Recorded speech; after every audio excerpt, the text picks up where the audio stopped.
Okay. You know what time it is. Yes.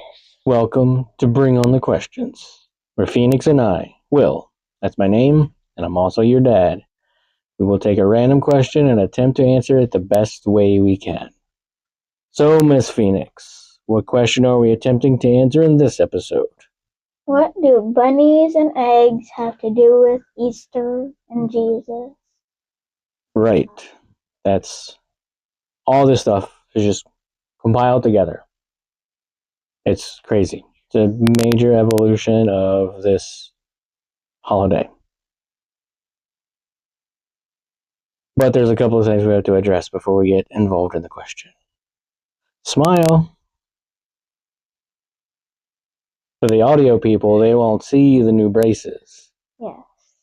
But now you have braces. And if we continue to do this for the next 18 to 20 months, we will be on episode 80 something when your braces come off. Yep.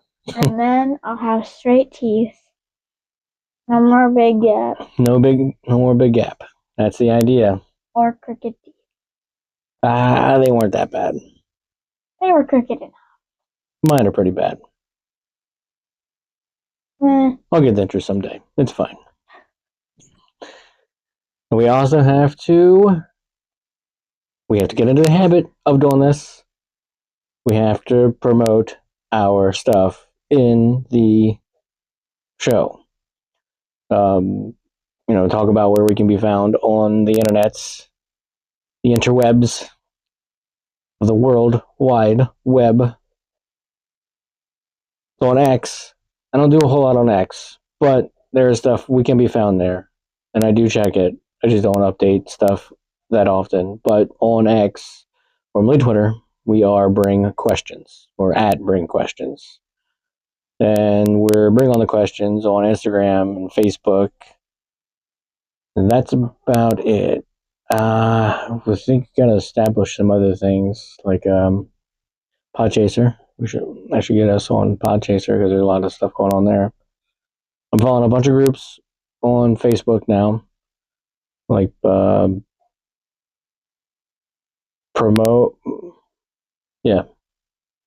promotions, podcast promos, whatever it is. There's a bunch of different groups on Facebook. We're getting there. Mm-hmm. But what else? Still haven't. I have to use the iPad. Not a big Apple person myself. So I have to get on there and get established on Apple Podcasts. It's a huge medium, huge podcast platform that we are not on, that we really need to be on. And I guess I can just do it on there. But the iPad is signed in your mother's name, and I do not have an Apple ID for myself. And I don't know the Apple ID. So. We'll just have to do it. I just have to do it. I have to commit. We're definitely on Spotify. Definitely on YouTube. Eventually, we're on YouTube you can find us Bring On the Questions on YouTube, but we want to make a podcast network. I have an idea for another podcast, and the old podcast I used to do, Bring On the Weird, we might bring that back. That's the idea. We got some things cooking, but for now, all that stuff can be found at linktree.com/BOTQS. Linktree is all one word. They also shorten into linktr.ee/BOTQS. So either way works, linktree.com, spell it all out, or LINKTR, blah, blah, blah, blah, BOTQS. And that's the hashtag I try to use for a lot of things too. Hashtag Bring On The Questions, hashtag BOTQS. Fun.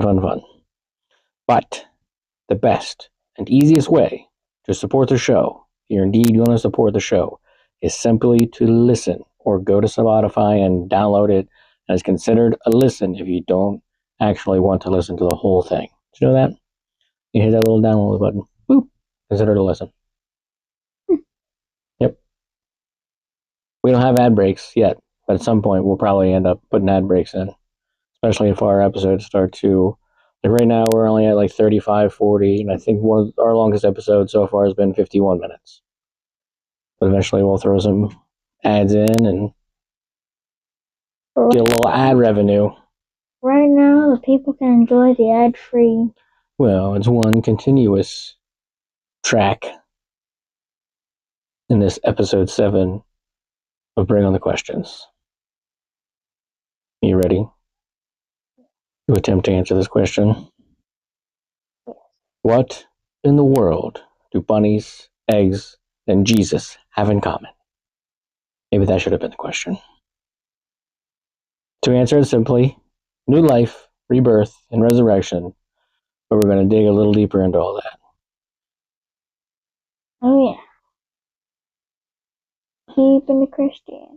Do you want to give you a cue for each time I want you to read a paragraph, or you just want to, if I just pause a little extra, then you can just go into the next paragraph?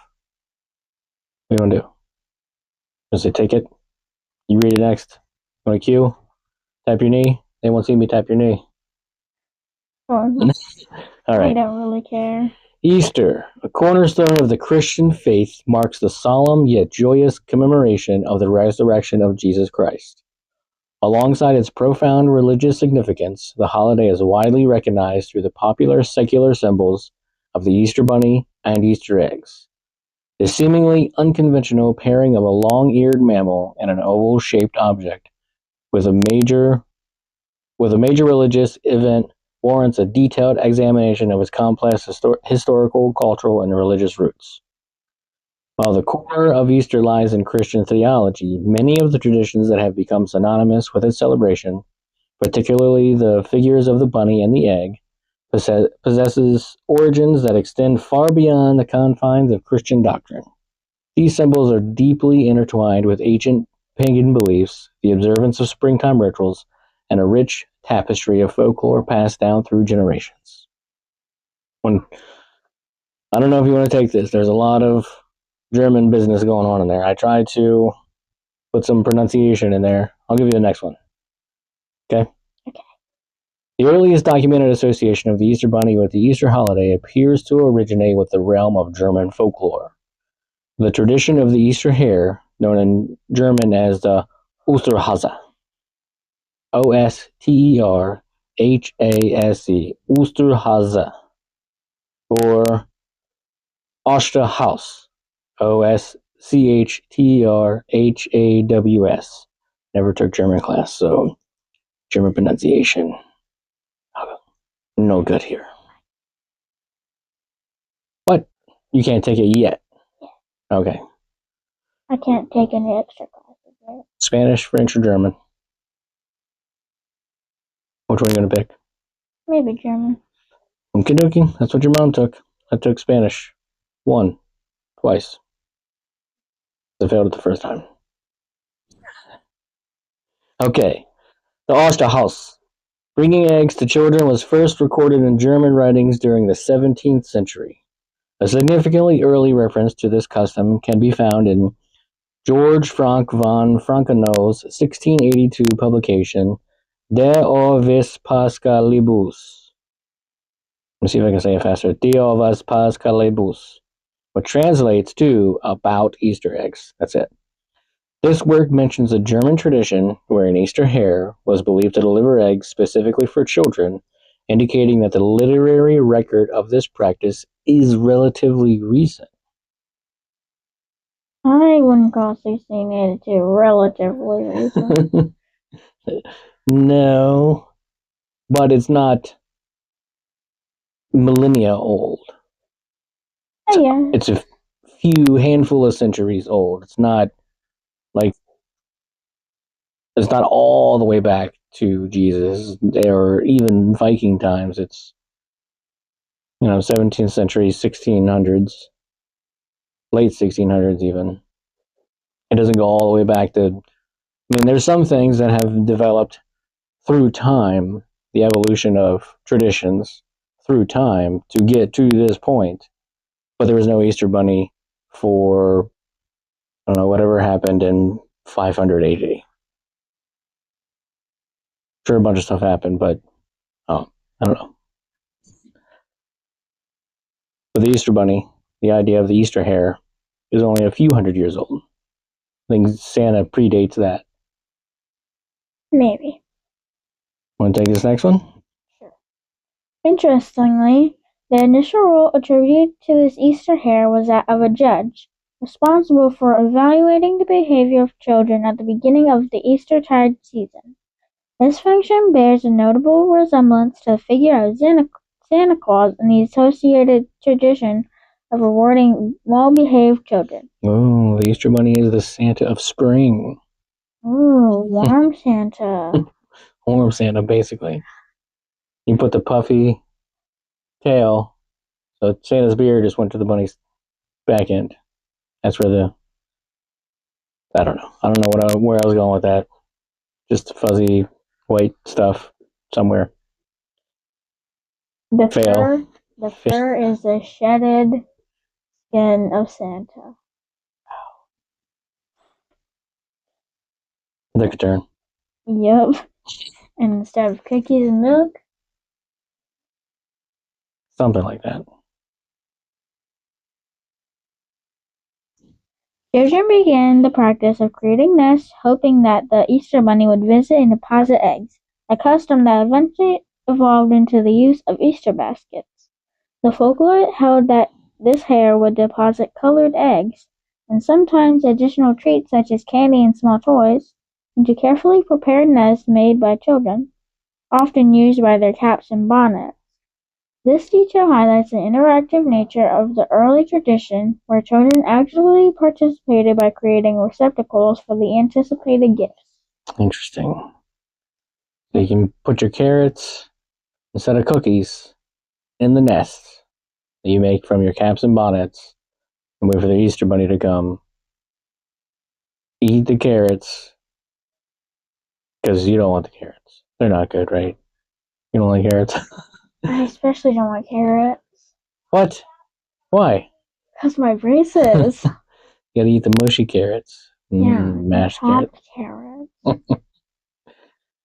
Now. I can't eat. It's alright. You leave the carrots out for the Easter Bunny, and then you get, in exchange, you get, I don't know, Candy. peanut butter eggs.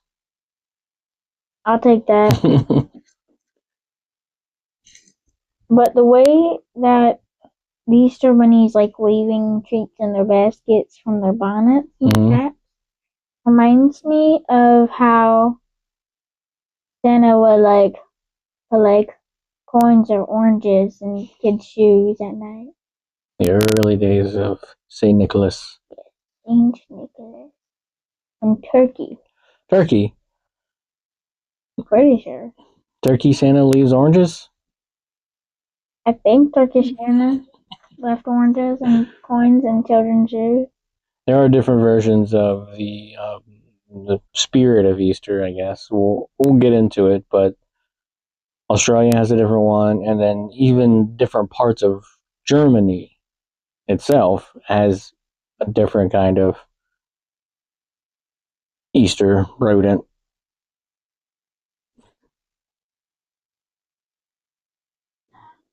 We'll get into it. Are you talking about like hair? Fox. Mouse? Oh, fox. Oosterfuchs. We'll get into it. It's in there. It's in the notes. I didn't know that. I also didn't think foxes to be rodents. They can be pesky for some places. Maybe squirrels. Yeah. Should we keep going? I guess. German immigrants played a crucial role in introducing this tradition to America during the 18th century, particularly within the communities of the Pennsylvania Dutch. Over time, the German term Osterhase underwent a linguistic and cultural evolution within the American context, transforming into the more commonly known Easter Bunny, and the tradition gradually expanded its reach across the United States. Because, for some reason, somebody decided that Easter hare didn't sound right. So we need to name it the Easter Bunny. Maybe it wasn't appealing to their children. They even had children. Easter hare. Easter hare. You color it, and it's your Easter hare. All different colors. It's American for you. I guess. Yep. Go ahead. The practice of decorating eggs specifically for Easter has documented history extending back to at least the 13th century. This indicates that the tradition of decorated eggs has a distinct and potentially earlier origin than the specific folklore surrounding the Easter Bunny, even though the two have become Inextricably.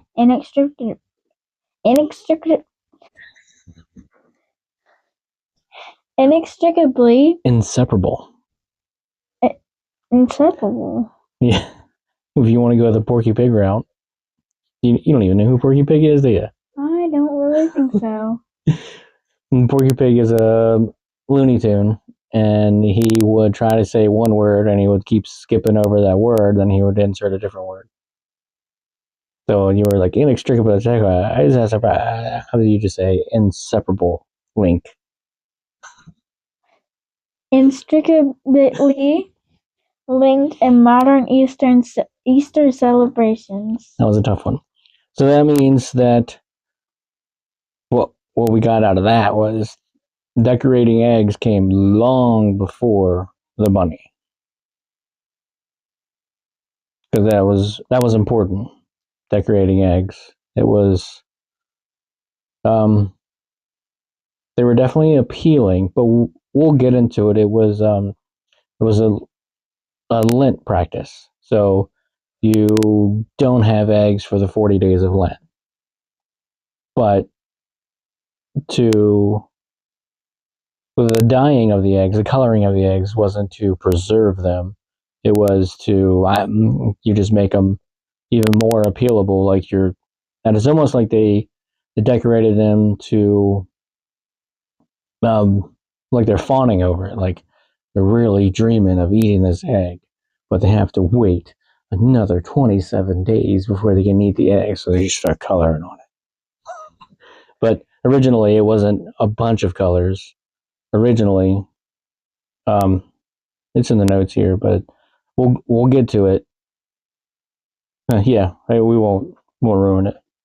The way how eggs came before the hare reminds me of how leprechauns came before St. Patrick's Day. Right.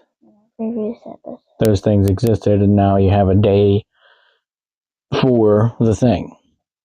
They came together. Right. Somehow. Just the evolution of traditions. Yep. Rabbits and hares have long held significant symbolic weight as potent representations of fertility and the burgeoning of new life across a diverse range of ancient cultures. This symbolic association is largely attributed to their remarkable reproductive capabilities, a characteristic readily observed in the natural world. This inherent connection to prolific reproduction naturally aligned them with the arrival of spring, a season universally recognized as a time of renewal and rebirth in the natural world.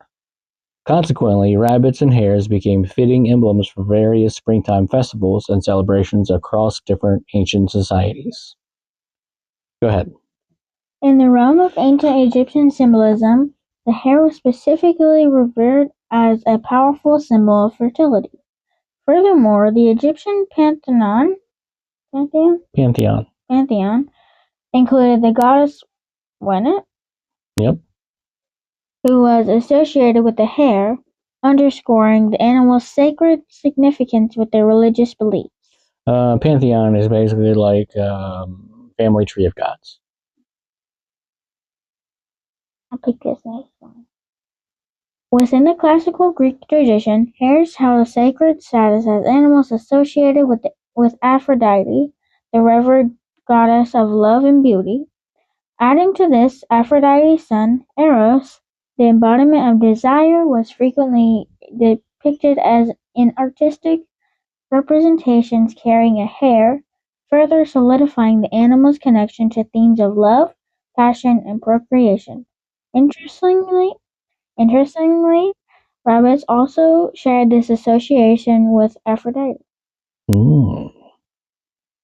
I did not know that, or I just never thought about it. I've seen dozens of pictures of Aphrodite and how she's representative, but I did not realize there were bunnies or rabbits in it as a sign of fertility and all that. Interesting. The ancient Celts held a unique perspective associating the hare with the cyclical nature of the menstrual cycle and the enigmatic presence of the moon. Beyond this, hares were considered sacred animals within Celtic culture, embodying concepts of abundance and prosperity. The goddess Adraste, which is actually spelled Andraste, but it's pronounced Adraste, I think. Adraste. Really messing it up. Moving on. She's primarily associated with victory, war, and sovereignty, and a significant deity for it's either Iceni tribe or Iceni. It might be Iceni because the C is pronounced with a hard K sound in Britain. It's a Celtic tribe.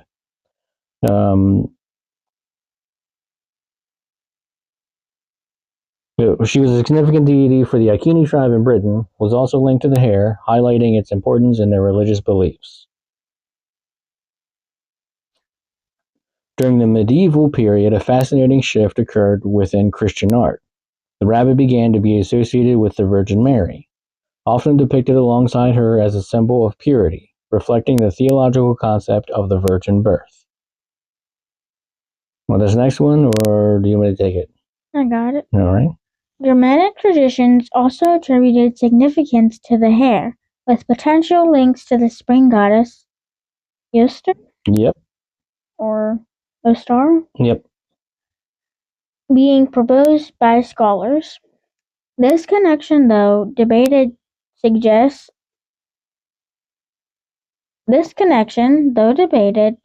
a potential pre-Christian association of the hare with springtime deities in the region where the Easter hare tradition later emerged. Mm-hmm. Yep, Eoster or Ostera.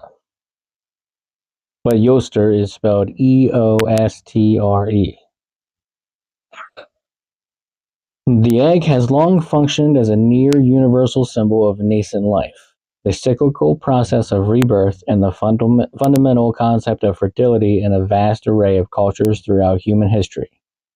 The seemingly miraculous emergence of a living creature from an object that appears inert held profound metaphorical significance, readily embodying the idea of new beginnings. Isn't that crazy, though? You have this egg, which they'll fit in the palm of your hand, but it has such potential for life. The life that can come out of it turns into this walking, clucking thing the size of a gallon of milk or more. It's crazy. This little thing. Well, the ostrich egg, the ostrich egg is the size of, it's big, but then it turns into a freaking 6-foot bird. But I can't fly, you can run super fast. Very fast. No, that's not the point I was making. That's the point I got to. Go ahead. In ancient civilizations such as Egypt, Persia, Rome, eggs were ritually employed during springtime festivals such as potent symbols of the renewal of life.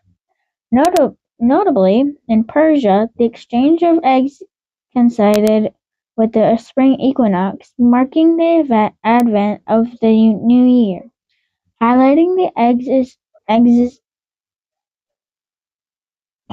You having a tough time here? Highlighting the eggs association. You put an apostrophe there. Eggs. The highlighting the eggs. It's the eggs association. Eggs association with cycles and time and rebirth. Across diverse mythologies, the concept of a cosmic egg, a primordial entity from which the universe or the first beings originated, is a recurring motif underscoring the egg's fundamental connection to creation itself. Imagine that. So, the entire universe birthed from the hatching of this universal egg. That sounds crazy.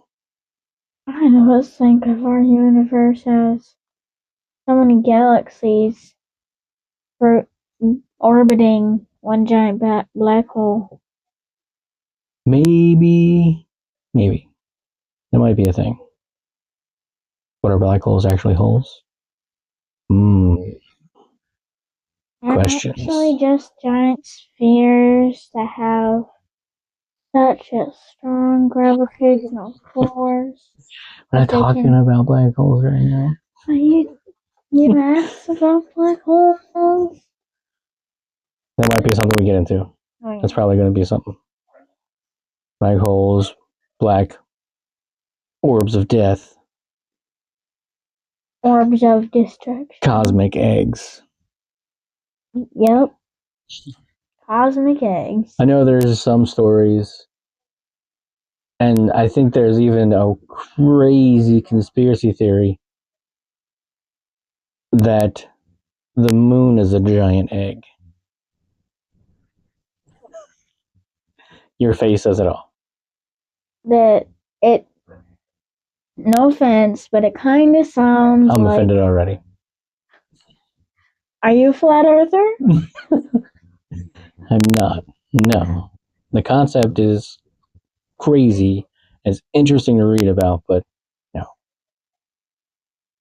We have evidence that the Earth is a sphere.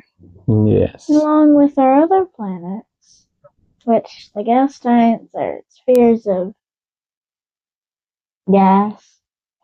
Right. And just a rocky core. All right. Keep going with the Easters and the eggs and the bunnies. Oh, yeah. Early Christians? Yep. Early Christians astutely adopted the egg as a powerful symbol of the resurrection of Jesus Christ. This is interesting. Oh, fun. The egg's seemingly lifeless outer shell was interpreted as representing the sealed tomb, while the act of cracking the shell symbolizes Christ's triumphant emergence from death and the promise of new life for believers. Now, how's that? That's pretty cool. So they sealed Jesus' body in the tomb after he was crucified. They sealed him in there. And they're like, well, we don't want anybody messing with his body. You know how he's very important to a lot of people. He's in there. Nobody can move the stone. Blah, blah, blah. But it wasn't just anybody that moved the stone. The man himself. Yep. It came back. Cracking open the tomb, cracking open the egg. There's new life coming out of there. Just like a zombie. Okay. That took a turn. I'm taking a lot of turns in this episode.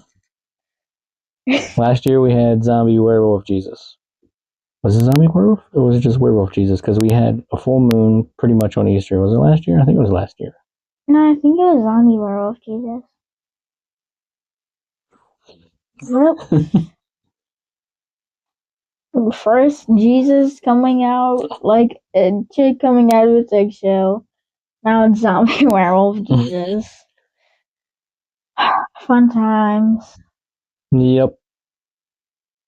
You want to take both of these? They're longish. I'll take this next one, you take the other. Okay. The tradition of decorating eggs specifically for Easter has a documented history extending back to at least the 13th century. One prominent explanation for this custom lies in the historical practice of abstaining from eggs during the 40-day period of Lent. We're talking about Lent now. This prohibition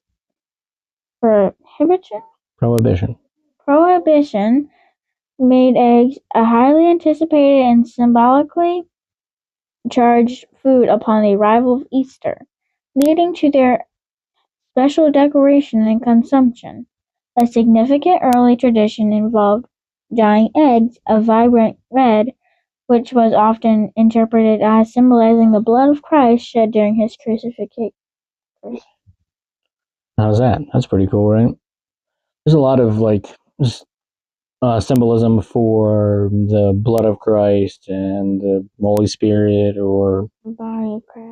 candy canes originally. Or one story is the red is the body of Christ or blood of Christ, and the white is the body or the Holy Spirit.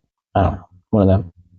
But a lot of times, anything red in any kind of Christian celebration represents the blood of Christ. Like during communion in some people's churches, you have wine, or for kids, grape juice, which is Someday. Yeah. But those things represent the blood of Christ. And then you have bread, or we have these little wafers, which I call Jesus. You're welcome. Jesus and juice. Jesus and juice. But we have wafers at our church. Sometimes. Sometimes there's bread. Sometimes. You go back and forth. Wafers. You like those wafers? Yeah. They just live in the house. I like the fact that they're so gross. Those wafers are so gross. But I think I've never looked it up, but I think that's about like what they call it, hardtack, or a version of it. That was something that the soldiers in the Civil War made, and they were like super hard crackers, hardtack.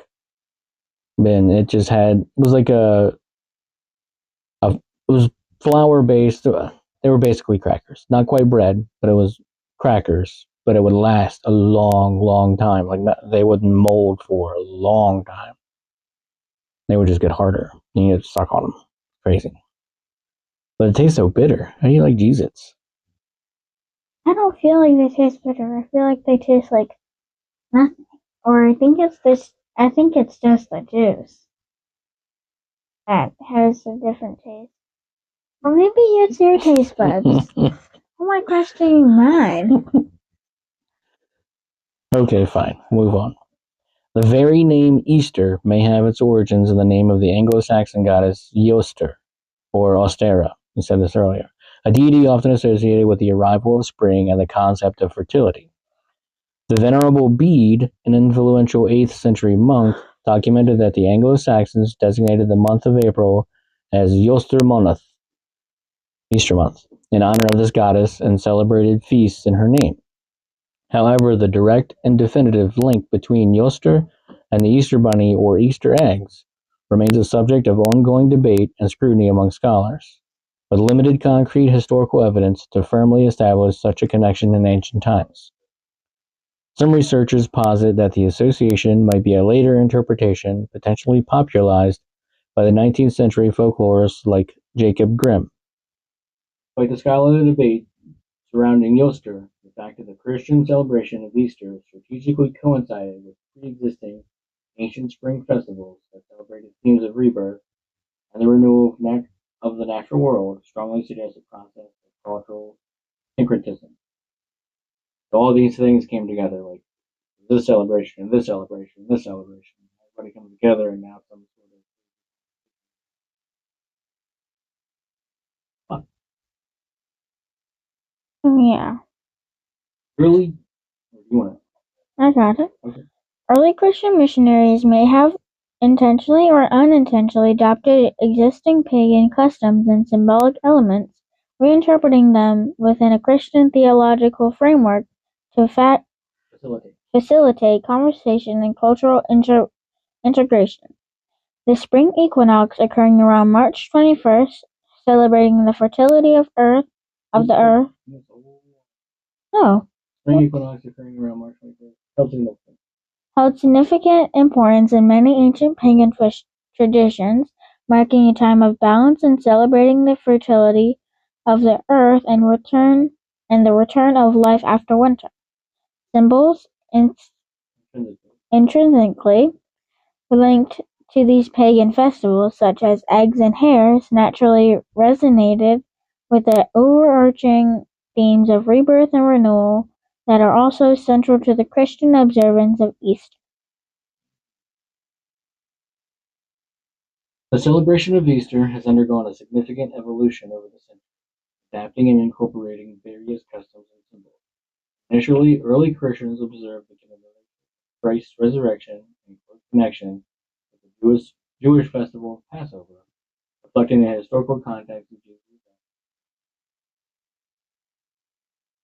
death. The pivotal Council of Nicaea in 325 AD played a crucial role in establishing a more standardized date of Easter, decreeing that it should be observed on the first Sunday following the first full moon after the spring equinox. Seems like there's so many declarations that have to happen. Easter is the first Sunday after the first full moon when spring begins. And I'll look it up quick. How early can Easter happen? Wait, how early can it be? Easter, according to the Gregorian calendar used in the U.S. and most of the world.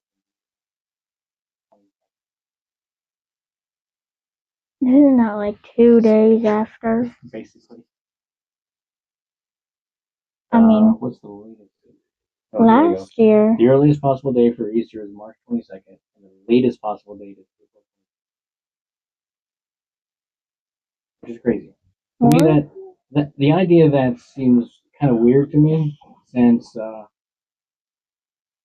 your birthday is always that day every year. Jesus' birthday, 25th, is the same day every year. When you think that the resurrection of Jesus is the same day every year, it's a new birth. Apparently, he's getting rebirthed every year in a different day. Moon and Sundays and this and that. So, Thought how we got to I that. don't know. But anyway, go ahead. The tradition of the Easter hare emerged in Germany around the 17th century, marking a distinct point in the development of Easter folklore. German immigrants played a crucial role in translating the Easter hare tradition to America during the 18th century. Within the American cultural landscape, the Osterhaus underwent a transformation, evolving into the more familiar figure of the Easter Bunny. The traditions of Easter egg hunts and egg rolling gained popularity over time, becoming cherished springtime activities. Notably, the White House in the United States began hosting an annual Easter egg roll in 1878, signifying the integration of these customs into national celebrations. I don't know what it is. Alright. You literally just roll Easter eggs with a spoon. You're 12 years old, and it's not something we do. Nope. And I never learned it until way later in my life. Not hell of a, maybe it is. I'm not sure. You take a spoon and you push the egg across the. I know it seems weird, but maybe going to a park and picking up colored eggs to put in a bucket seems kind of weird to people too. Plastic colored eggs filled with candy. Yeah, that's our tradition. These times. So whatever local place, churches typically, a whole bunch of plastic Easter eggs that they put prepackaged candy in, and then they just spread them across the park, all the wooded area of the park, or nothing, or in just somebody's side yard. We've done that. Maybe in a couple trees or behind a bench. Maybe in the roots of the tree. We're talking modern times. Yeah. What are we doing? In the grass, usually. But we still dye eggs. Yeah, dyeing eggs is fun. Yep. We get all kinds of Last night was fun, because that's when we dyed our eggs. Yep. Eggs are so expensive now. We got some regular farm eggs, not store-bought eggs, and various shades of brown. I feel they still look good. Yep. Going to turn into 5 eggs out. There was some big ones, and I bet that chicken struggled to squeeze that one out. Those couple ones. Ostrich eggs. Maybe not ostrich. All right. Better keep going. Yeah. So done sometimes. Oh yeah, that's the plan. We're gonna try to drop this episode on Easter Day. I have been putting episodes out on. We'll continue to put that. Try to get this one out. We'll try and maybe for Christmas Eve we do it Christmas Eve. Right. This But will probably be interesting. Christmas is not always on a Sunday, whereas Easter is always on a Sunday. Because that's how it is. And we'll definitely do Halloween Eve. Could be. We're not done yet. Talking like we're done with this. Alright. The introduction of chocolate eggs in 19th century Europe marked a significant shift, transforming the symbolic egg into a popular edible treat associated with Easter. Similarly, the creation and widespread consumption of chocolate bunnies also originated in the United States, further solidifying a rabbit's presence within Easter celebrations. This is cool. This is a question that your mother wanted us to answer. Do you want to read it? You read it. Sure. The first chocolate Easter bunny is believed to have been introduced in the early 1890s in the United States. One of the earliest documented producers was Robert L. Strohacker, who placed a 5-foot-tall chocolate bunny in his Reading, Pennsylvania drugstore in 1890 as an Easter promotion. This helped spark the tradition of chocolate bunnies as a popular Easter treat in America. A chocolate Easter bunny, as tall as you. Just like an inch shorter. Yeah, exactly. Imagine walking up. We got CVS now. That's our drugstore. Imagine walking into CVS. Bam! There's a 5-foot-tall chocolate Easter bunny waiting to check you out. At the self-checkout. I'd take a bite. Oh, you bite his hand? He's gesturing to the self-checkout for you to use the self-checkout. You're going to bite the hand that self-checks you out? I'm thinking of one of those, like, side-profile bunnies with the ears out. I'm taking a bite of the ear. Give us a little nibble. That's one of the few candies that I can eat with face on it.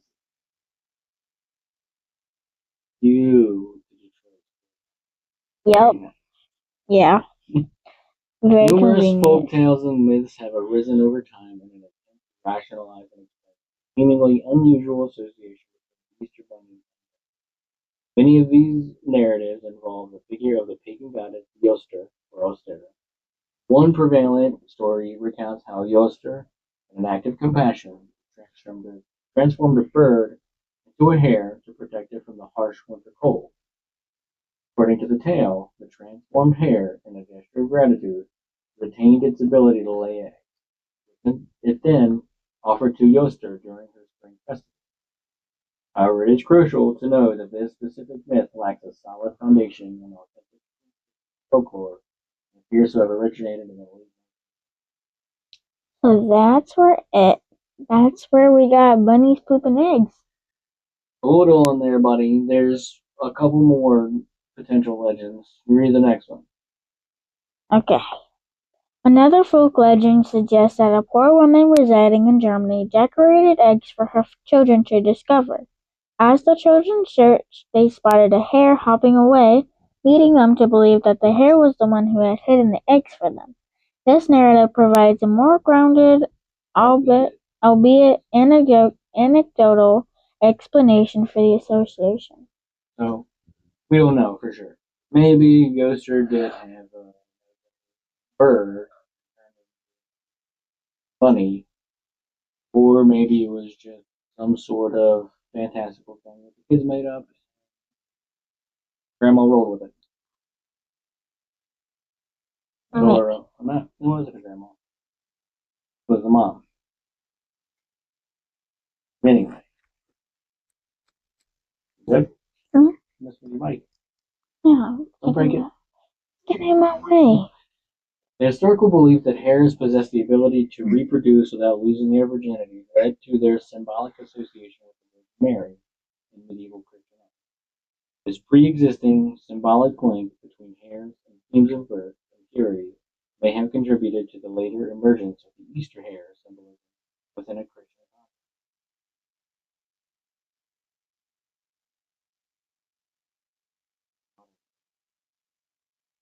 Forces of commercialization.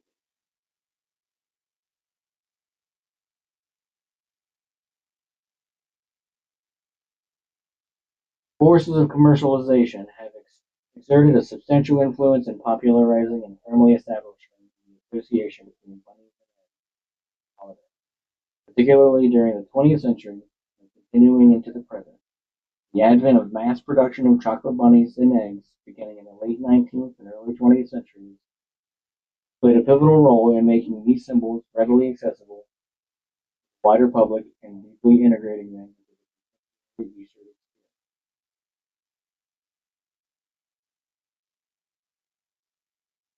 experience. The extensive marketing campaigns and pervasive influence of a popular culture, including children's literature, animated films, and various media, have further cemented the image of the Easter Bunny as the primary deliverer of eggs and other Easter-themed treats. Easter has evolved into the second highest-selling candy holiday in America, surpassed only by Halloween, demonstrating the significant economic impact and consumer-driven nature of these seemingly secular symbols. The tradition of assembling and gifting Easter baskets brimming with candy, chocolate, and small toys, often prominently featuring bunny and egg motifs, has become a central and widely practiced aspect of the modern Easter celebration.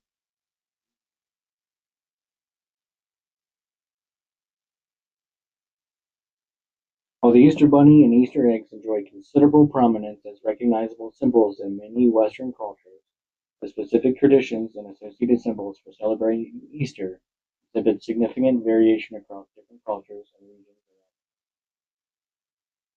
Certain cultures have developed alternative Easter symbols that reflect local environmental or cultural contexts. For instance, in Australia, the Easter bilby it has gained prominence as a symbol due to the fact that rabbits are considered an invasive pest species with detrimental ecological impact. What is an Easter? What's a bilby? I don't know. Probably trying to kill you. Maybe. Oh, what in the world? Looks like a marsupial of some sort. Probably is. It looks like a little armadillo with giant ears and a kangaroo tail. But it's no. But it doesn't have armored skin like an armadillo. An armadillo body shape. Bilby, also known as the rabbit-eared bandicoot, is a small marsupial with long ears, a pointy snout, black and white tail, and grayish fur. So it almost looks like a rabbit, but with exaggerated features. And a long tail. Like a kangaroo tail. Probably trying to take any deeper than that. Probably venomous, like everything. Yep. In some regions of Germany, the Easter fox, or the Osterfuchs, held a traditional role akin to that of the Easter bunny.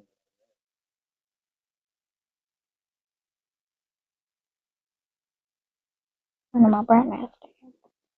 Beyond the familiar bunnies and eggs, a diverse array of unique and fascinating Easter traditions are observed globally.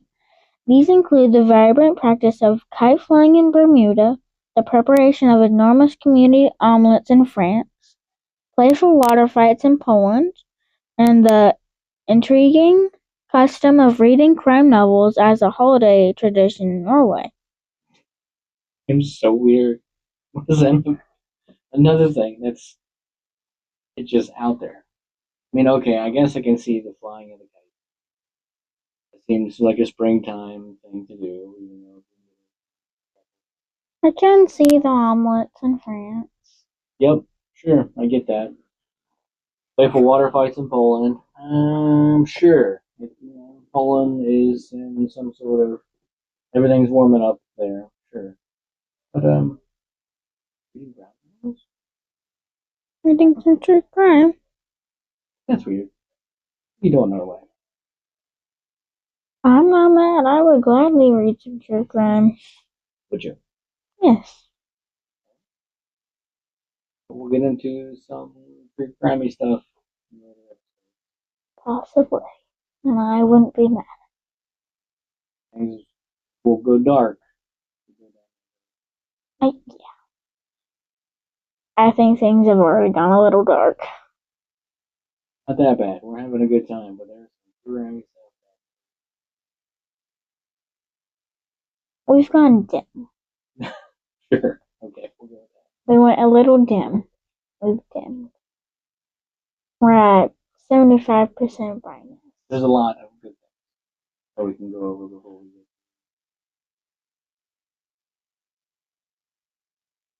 Never even heard that. Horrible. But anyway, the charming German tradition of decorating trees and bushes with brightly colored Easter eggs. Osterhaibum. Osterhaibum? Osterhaibum. Another notable example of the diverse ways in which Easter is celebrated. The enduring association of bunnies and eggs with the Easter holiday represents a captivating tapestry intricately woven from diverse threads of ancient pagan symbolism, rich European folklore, strategic Christian adaptation, and the pervasive influence of modern commercial forces. While rabbits and hares have long held symbolic significance as representations of fertility and the vibrant energy of spring in various cultures across the globe, the specific tradition of the egg-laying Easter hare first emerged within the realm of German folklore in the 17th century and was subsequently introduced to America, where it underwent a transformation into the more widely recognized figure of the Easter Bunny. Go ahead. Eggs as near universal emblems of nascent life in the cyclical process of rebirth were readily and effectively adopted by early Christians as a potent symbol of the resurrection of Jesus Christ, building upon and adapting pre-existing springtime customs involving the decoration and exchange of eggs. Potential influence of ancient pagan spring festivals and the possible role of deities such as Easter and the development of Easter traditions, including the association with hares and eggs, remain the subject of ongoing scholarly discussion and interpretation.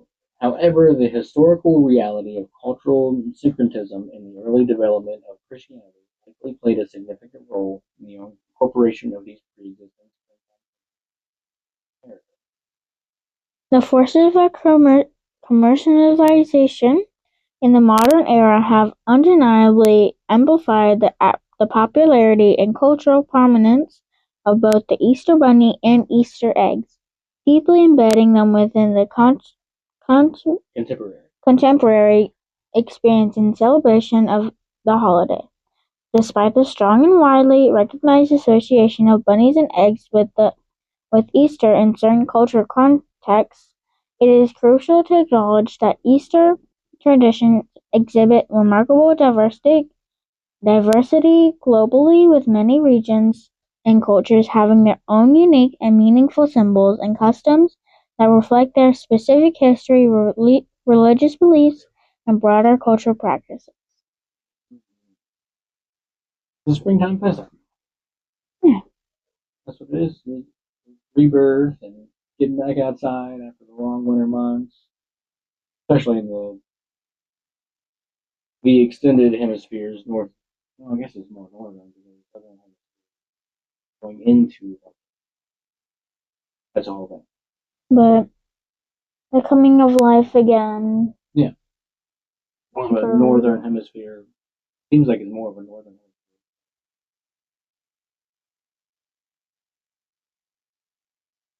Bilby. Crazy how Australia is its own, like, I always thought of it as a country, but Yep, it's an own continent, and most of it is not habitable. Okay. All right, this is our longest episode. We're 55 plus minutes in. Yep. All of the things can be found at linktree.com/BOTQS. We'll be officially adding more links to more things for things we do. But, question brought. question answered.